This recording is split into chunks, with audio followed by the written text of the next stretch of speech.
హరి ఓం. ప్రియపుత్రి పుత్రులారా, గూఢచర్యపరమైన సంక్లిష్టమైన అంశాన్ని మీతో పంచుకోవాలని ఈ వీడియో చేస్తున్నానండి.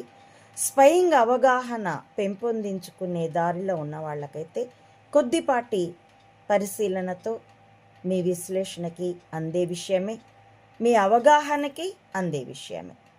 ఏమిటంటే, ముందుగా ఒక చిన్న పోలికతో మొదలు పెడతానండి.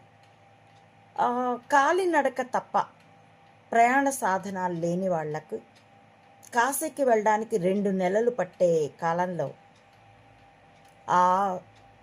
అంతపాటి అభివృద్ధిలోనే ఉన్నటువంటి ఒక దేశపు ప్రజలకి మరో దేశంలో విమానాలుంటే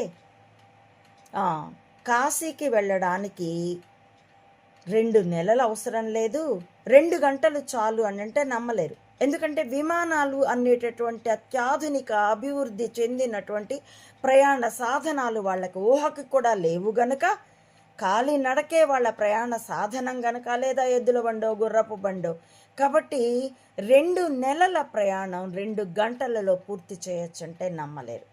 అలాగే నెట్ అందుబాటులో లేనప్పుడు, నెట్ అసలు తెలియనప్పుడు, ఉత్తరాలు ఎస్టీడీ కాల్స్ కోసం గంటల కొద్దీ వేచి ఉండడాలు ఉన్నప్పుడు సెకండ్లలో సమాచార మార్పిడి జరుగుతుందంటే నమ్మశక్యం కాకపోయిందే.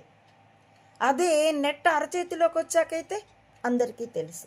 అలాగే టెక్నాలజీ అన్నది మనకు అందుబాటులోకి వచ్చే వరకు అదొక అద్భుతం, అదొక అబ్బురం, అసాధ్యం, నమ్మశక్యం కాకపోవడం. అలాంటి ఇష్యూనే నేను ఇప్పుడు మీకు చెప్పబోతున్నాను. మీకు బగ్ తెలుసు, అది చాలా కాలం నుండే